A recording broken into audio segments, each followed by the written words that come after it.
Hi, I'm Ian Brooks from the University of the West of England, and for this Green I/O session, I'm delighted to talk about the topic of green IT is good, but it's not enough. During this London Green I/O 2025, we've heard lots of great stories of green IT, and I want to celebrate it, but I want to challenge us to go further. In the next 20 minutes or so, we'll cover these topics. Think about defining what green IT is, celebrate the successes, but think about how can we expand the target of the benefits we could deliver. We'll talk about the lack of IT impact assessment tools. We'll think about how we can strengthen our business cases, and ultimately we'll talk about the need for advocacy. My background, I have a software engineering degree, undergraduate. Most of my career has been in management consultancy, PwC, and then about 10 years with IBM. I've been involved with green IT since 2004-05, when I was doing work on the shareholder value impact of sustainability for clients of IBM and IBM's environmental services. My last major role with IBM was as their sustainability leader on the big IT outsourcing project at DEFRA, the Department for the Environment in the UK. I left IBM and went as a student to do the Master's Environmental Consultancy course at UE, and now I spend 40% of my time teaching on that course. Perhaps I should clarify that UE, University of the West of England, is one of the two universities in Bristol. Bristol is a great city for sustainability, with regular monthly networking of sustainability professionals, both universities being very highly regarded for what we do in the way we teach and also run the estates. So now I'm a senior lecturer in sustainable IT, so that's 60% of my time teaching computing students about sustainability and the impacts of what they do. I'm just finishing my PhD research. I've been looking at using the United Nations Sustainable Development Goals as requirements in systems engineering. Major case study was with Airbus, looking at identifying more sustainability requirements for the build of a 3D manufacturing factory. And second case study was in cancer care informatics, both safety critical industries. I'm also a member of the Karlskrona Sustainability Design Alliance. That's an international group of IT sustainability academics. And we meet weekly and write and publish together.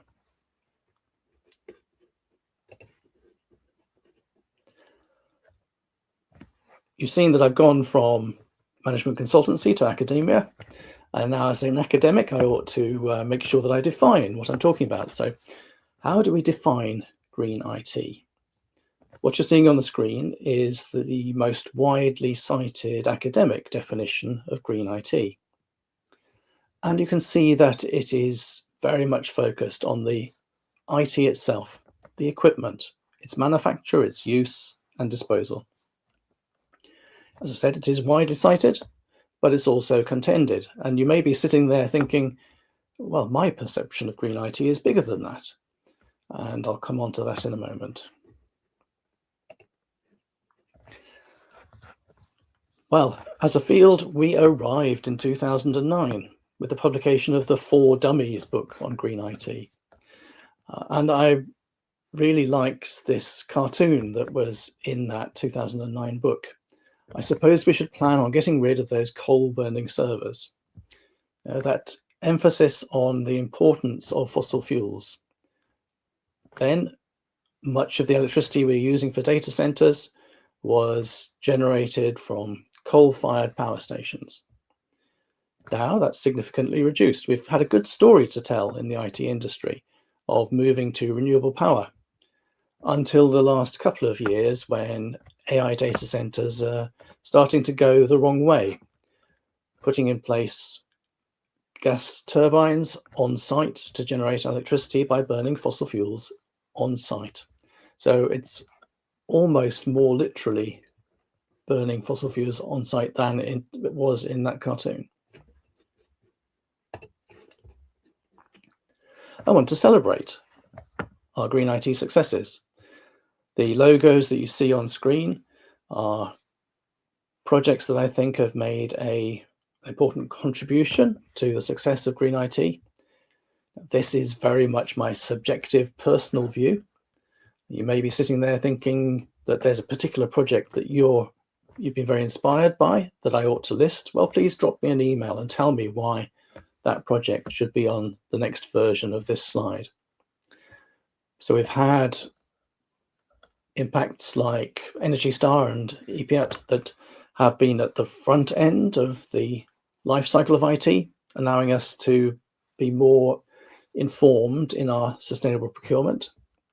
We've had things like the Code of Conduct for data center energy efficiency, with great best practices as to how to manage data centers more efficiently. We've had the role of Greenpeace as an NGO with their Click Green, Click Clean campaigns to highlight the sources of electricity of different IT providers. I'm very proud of the work that we did at DEFRA, and I think the British government and civil service have made an important contribution, professional bodies like the BCS, and I'm quite impressed by the French government's repairability index. So that's my set of key projects. Do let me know your own. We should celebrate our successes, but if we think about greenhouse gas emissions, the IT sector is only responsible for 2 to 4% of greenhouse gas emissions in that green IT definition of the IT in its life cycle. That is both the in-use emissions and the embodied emissions. It's very hard to get an accurate measure of this, and so you will find a spread of estimates. I quite often use the work of Jens Malmedin and Doug London in my teaching. Their estimate is a little lower, 1.6%. You'll see estimates a little bit above that, 4%. If it goes much above that, then I would question the way in which it's calculated. So most of that, if you've watched the earlier presentations, you will have seen that a large proportion of those greenhouse gas emissions are actually attributable to end user devices, to peripherals. They've been becoming more efficient, but with AI data centers, we have to recognize that the expectation is carbon emissions will increase from data centers through to 2030, going the wrong direction. So a challenge here is to say, let's think outside of that 2 to 4%, that little blue bar at the bottom there, to the other areas where we could apply IT to bring down greenhouse gas emissions. Green IT is a term that's been around for a while, as you saw, 2009 for Dummies report, and it is perhaps starting to show its age. Green clearly means environmental. It reached its peak somewhere around 2013. What you're seeing here is a chart using the Ngram viewer on Google Books corpus. How often was the phrase green IT used?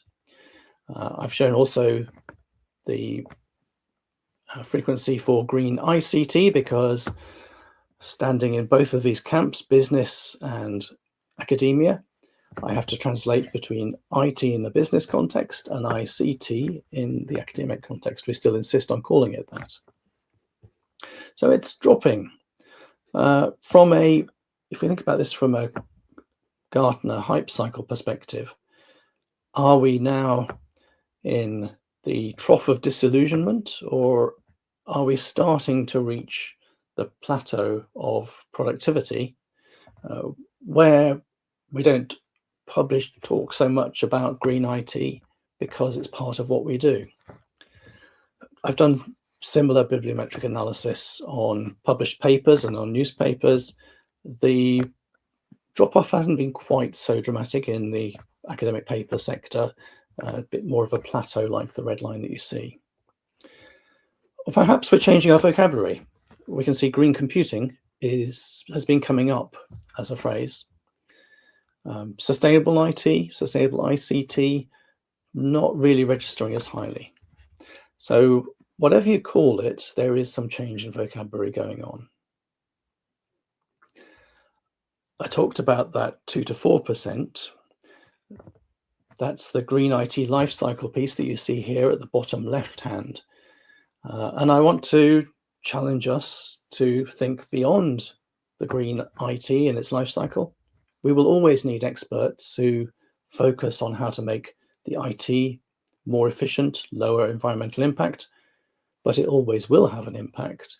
And so we must do responsible things with the way that we use our IT. So can we do IT for green? Some of you will be familiar with the Hilti and Ibischer lifecycle enabling structural model. This is a way that's quite widely used in academia for thinking about, yes, lifecycle, green IT, but also what are we doing with the apps, the enabling level, and structural, what happens when an application becomes extremely widely used. In my career, I have gone from that green IT bottom left box through to a much broader spectrum, not just environmental, but also social and economic sustainability impacts.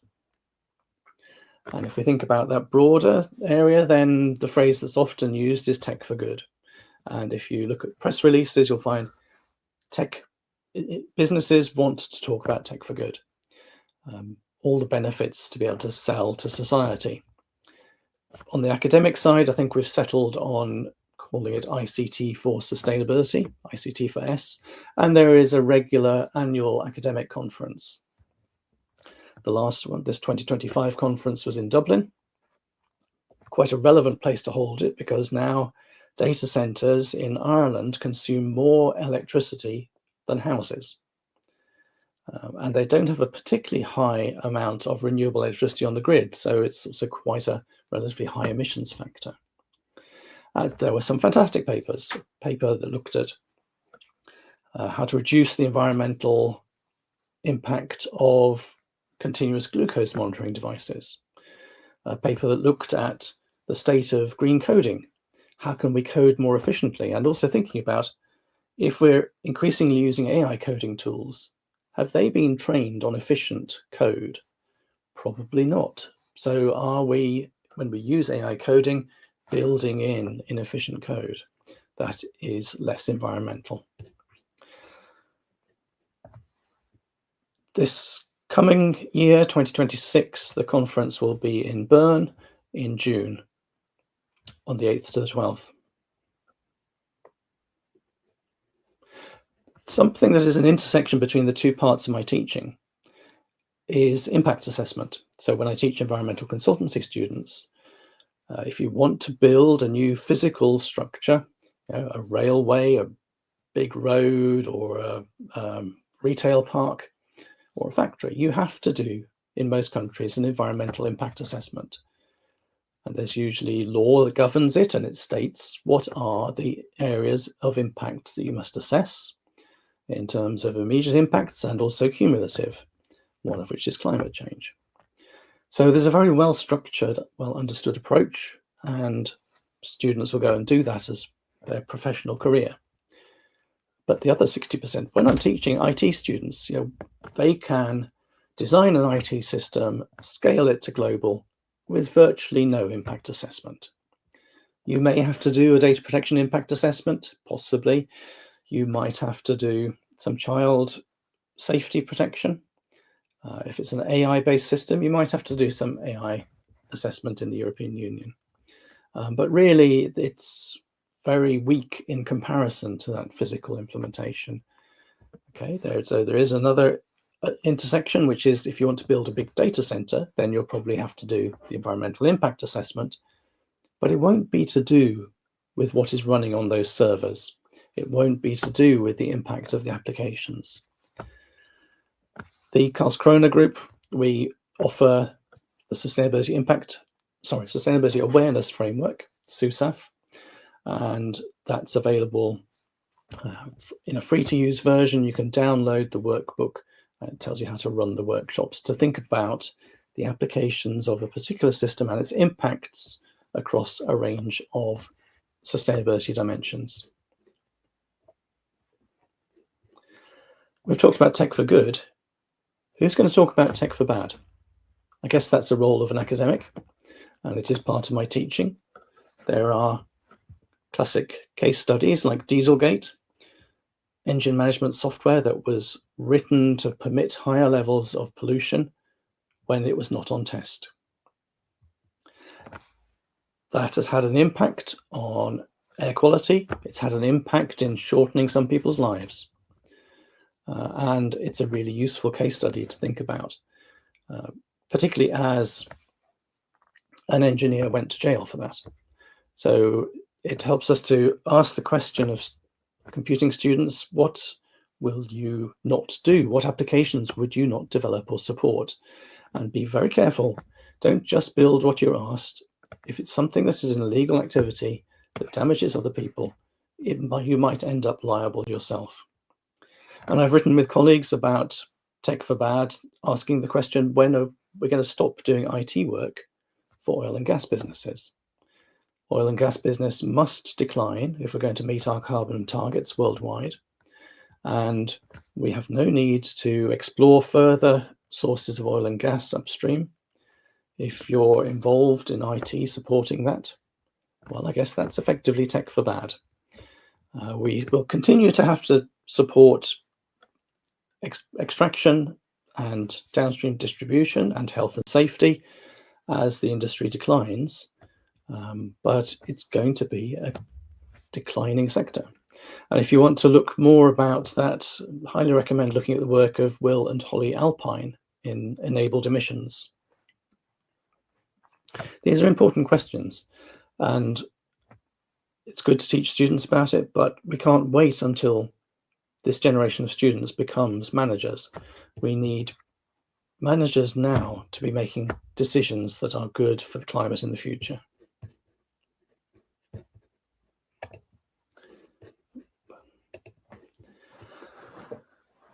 We need, most of us, to create a business case for the work we propose. And we're pretty good as an industry at identifying cost reduction, maybe from electricity bill reduction, energy efficiency gains. We can perhaps do more to identify the revenue increases that we might bring about, and go out and search consumers who have a higher willingness to pay because of the environmental and sustainability credentials that your service has. Go and seek third-party investors, impact investors. If you haven't done work with government, particularly in the UK and EU, do so, because you can explore how delivering social value can help to strengthen your business case. And given that I also teach in the business school, of course, what we seek to do is to internalize the externalized costs. For example, classically with a carbon price, but check the business or the client that you're working with. They may have an internal cost of carbon for planning purposes, which is higher than the market price, and it'll help to strengthen the business case for low carbon development.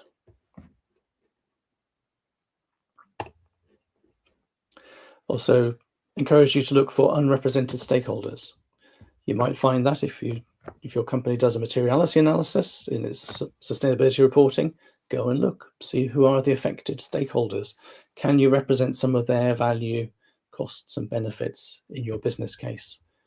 Perhaps the ultimate unrepresented stakeholder is future generations. I live just across the bridge from Wales, and they've now had a decade of the Wellbeing of Future Generations Act, law which requires their government and government departments to consider the impacts of projects on future generations. There is a commissioner who represents future generations. Seek out people like this and work with them to expand what you can put into the business case. My PhD work has been mostly around the Sustainable Development Goals, and I encourage you to use those. They represent a very straightforward articulation of what sustainability is, Target date 2030, so you might feel they're looking a little bit close to their end, but there are serious projects going on to extend that date to 2050. How can we include downside risk? I mentioned Dieselgate. $30 billion of market capital knocked off the share price of Volkswagen in response to that. Another similar amount, about 30 billion in fines and settlements and imprisonment. How do you work that into your business case? And also, the moment that you pick up a business case, you're starting to think in utilitarian ethics. You're trying to balance costs, damage, income. Take a step back and think, is this something that just should be an ethical decision? We will do that, we will not do that. And then we come to the limit of our business case, and we might have something that we really want to do that has environmental benefit, but we just can't make the financial case for it. And Rosie Collington has written about that this year and used the phrase unbankable transition. That is the projects that have to happen, but which a business case doesn't exist yet.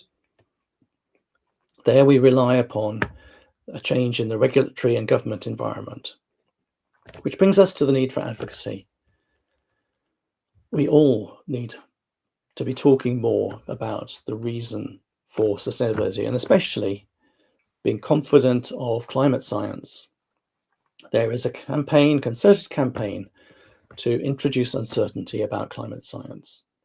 The academic word is agnotology, creation of ignorance, either by removing evidence, removing data sets, or by spreading multiple arguments so people just get confused. We used to have a cross-party consensus about climate, particularly in the UK. That has now been lost. And all of us need to be talking to other people who can vote. We need to rebuild and earn the mandate for climate and sustainability action. And we need to be believing that the fossil fuel industry is coming to an end. What is it that drives climate change? Predominantly fossil fuel burning and deforestation. There are some other impacts around the edges of that, but we need to behave as if that industry is coming to an end. I'm delivering training for green IT jobs. We need together to be better at identifying what the curriculum is that's needed, and how many jobs there are, and how students get into them. Where are the entry-level jobs in green IT for students who want to go into that? And ultimately, we need to keep talking about climate and its impacts. As in Catherine Hayhoe's book, Saving Us, this is not about saving the planet, it's about saving a habitable space for humanity. So I'm proud of what we've done with green IT. We have had great successes, but it's a small target, 2 to 4%. We need to expand that target, think about IT impact assessment, strengthen our business cases, and we all need to be talking more. So yes, we've done great things. There's great stuff that we can do, and thank you for what you've done, for the green IT projects you've been involved in, for the tech for good, the ICT for sustainability. On behalf of future generations, thank you.